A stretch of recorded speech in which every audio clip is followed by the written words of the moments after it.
Hello and welcome back to Kim Reads, and continue with Misery, Chapter 6. She sat beside him where he lay in what might have been a spare bedroom for the next 20 minutes or so and talked. As his body used the suit, the pain in his legs reawakened. He willed himself to concentrate on what he was saying, but was not entirely able to succeed. His mind had been bifurcated. On one side, he was listening to tell how she had dragged him from the wreckage of his '74 Camaro. That was the side where the pain throbbed and ached like a couple of splintered pilings beginning to wink and flash between the heaves of the withdrawing tide. On the other side, he could see himself at the Boulderado Hotel, finishing his new novel, which did not, thank God for small favors, feature Misery Chastain. There were all sorts of reasons for him not to write about Misery, but one loomed above the rest. Ironclad and unshakable. Misery, thank God for large favors, was finally dead. She had died 5 pages from the end of Misery's Child. Not a dry in the house when that happened, including Paul's own. Only the dew falling from his ocularies had been the result of a hysterical laughter. Finishing the new book, a contemporary novel about a car thief, he had remembered typing the final sentence of Misery's Child. So Ian and Geoffrey left the little Dunthorpe churchyard together and supporting themselves in their sorrow, determined to find their lives again. While writing this line, he had been giggling so madly it had been hard to strike the correct keys. He had to go back several times. Thank God for the good old IBM correct date. He had written the end below and then gone to capering about the room, the same room in the Boulderado Hotel, and screaming, "Free at last! Free at last! Great God Almighty, I'm free at last! That silly bitch finally bought the farm!" The new novel was called Fast Cars, and he hadn't laughed when it was done. Just sat there in front of the typewriter for a moment thinking, "You may just have won next year's American Book Award, my friend." And then he picked up a little bruise on your right temple, but that didn't look like anything. It was your legs. I could see right away, even with the light starting to fade, that your legs weren't. The telephone and called for room service for a bottle of Dom Perignon. He remembered waiting for it to come, walking back and forth to the room where he had finished all of his books since 1974. He remembered tipping the waiter with a $50 bill and asking if he had heard of the weather forecast. He remembered the pleased, flustered, grinning waiter telling him that the storm currently heading their way was supposed to slide off to the south toward New Mexico. He remembered the chill feel of the bottle, the discreet sound of the cork as he eased it free. He remembered the dry, acerbic, acidic taste of the first glass and opening his travel bag and looking at his plane ticket to New York. He remembered suddenly, on the spur of the moment, deciding that I better get you home right away. It was a struggle getting you to the truck. But I'm a big woman, as you may have noticed, and I had a pile of blankets in the back. I got you and wrapped you up, and even when the light fading and all, I thought you looked familiar. I thought maybe you would get out of the old Camaro of the park, and just drive west instead of getting on the plane. What the hell was there in New York anyway? The townhouse, empty, bleak, unwelcoming, possibly burglared. Screw it, he thought, drinking more champagne. Go west, young man, go west. The idea had been crazy enough to make sense, taking nothing but a change of clothes and his bag I found. I put that in, but there wasn't anything else I could see.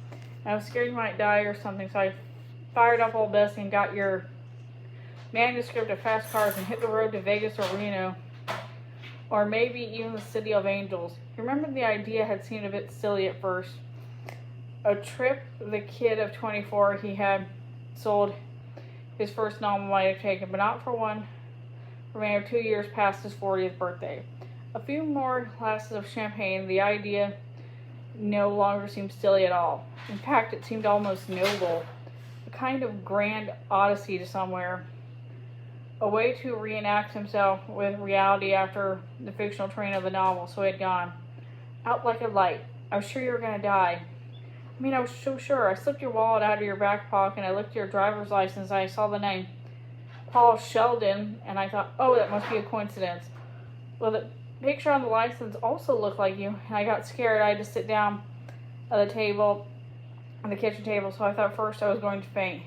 After a while, I started thinking maybe the picture was just a coincidence too. Those driver's licenses really don't look like anybody.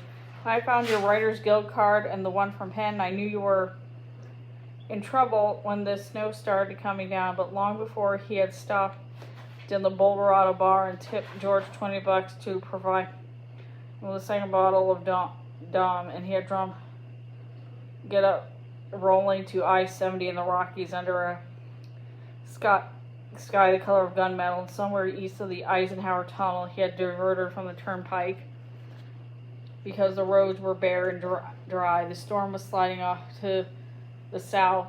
What the hay, and also the goddamn tunnel made him nervous. He had been playing old Biddly tape on the cassette machine under the dash and never returned on the radio until the Camaro started to seriously slip and slide, and he began to realize he wasn't just a passing up-country flurry, but the real thing.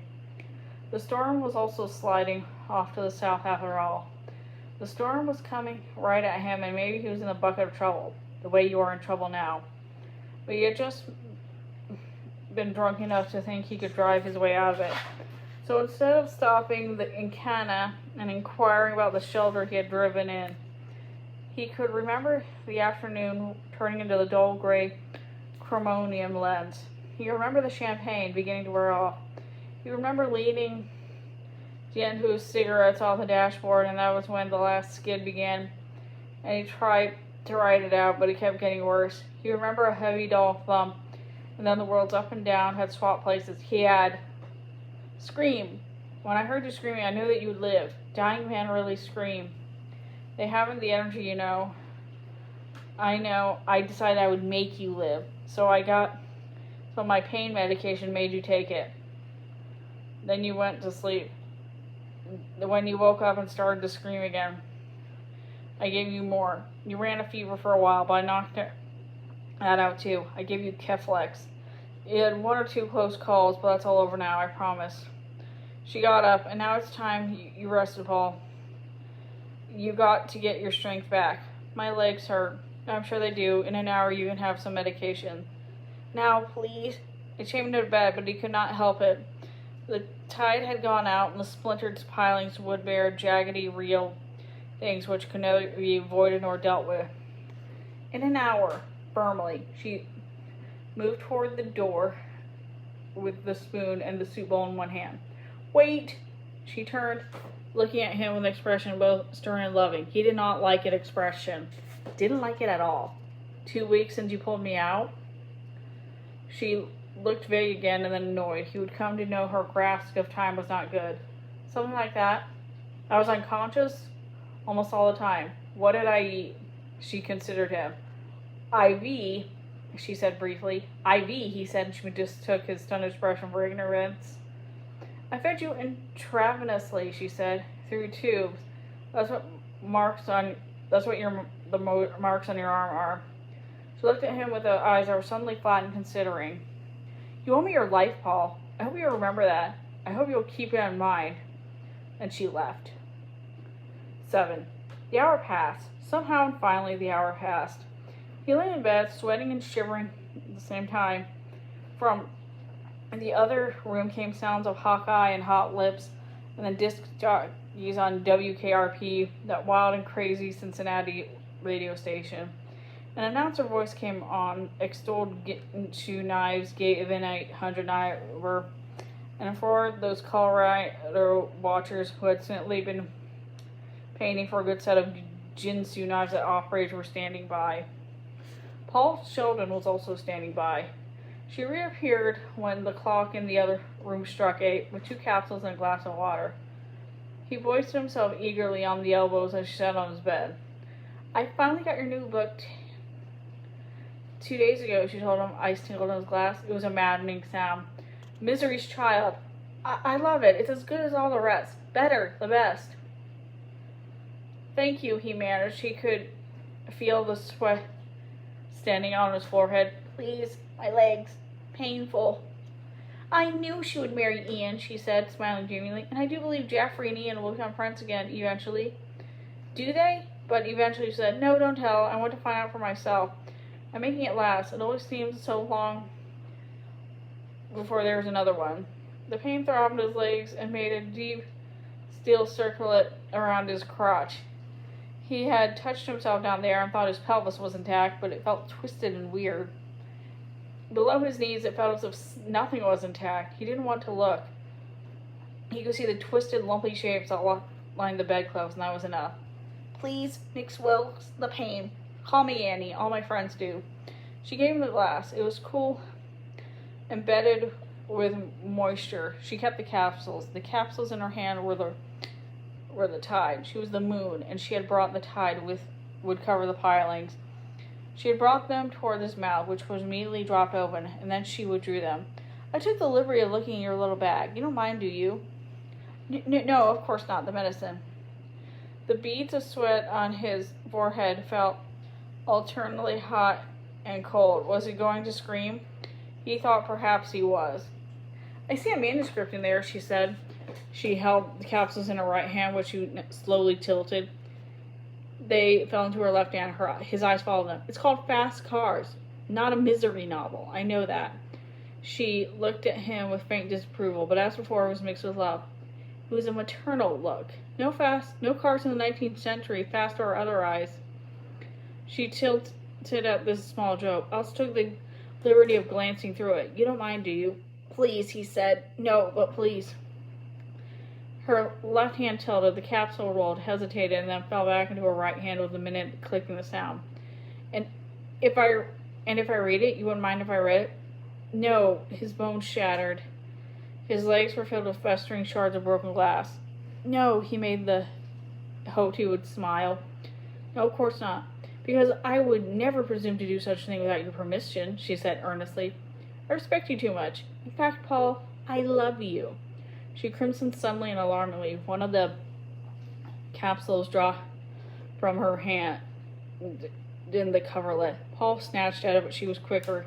He moaned, but she did not notice. After grabbing a capsule, she went vague again, looking toward the window. Your mind, she said. Your creativity. That's all I meant. In desperation, because it was the only thing he could think of, he said, I know, you're my number one fan. She did not warm up this time. She lit up. That's it, she cried. That's it exactly. And you wouldn't mind if I read in that spirit, would you? The spirit of fan love? Even though I don't like your other books as well as the misery stories? No, he said and closed his eyes. No, turn the pages of the manuscript into paper hats if you want. Just please. I'm dying here. You're good, she said gently. I knew you would be. Just reading your books, I knew you would be. A man who could think of misery chastising, first think of her and then breathe life into her, could be nothing else.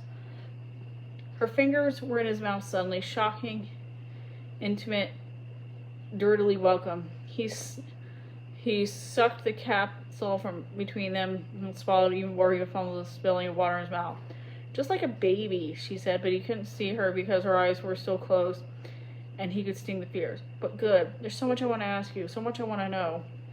The springs creaked as she got up. We're going to be happy here, she said, and although a bolt of horror ran to his heart, Paul still did not open his eyes. It's the end. I'll see you later.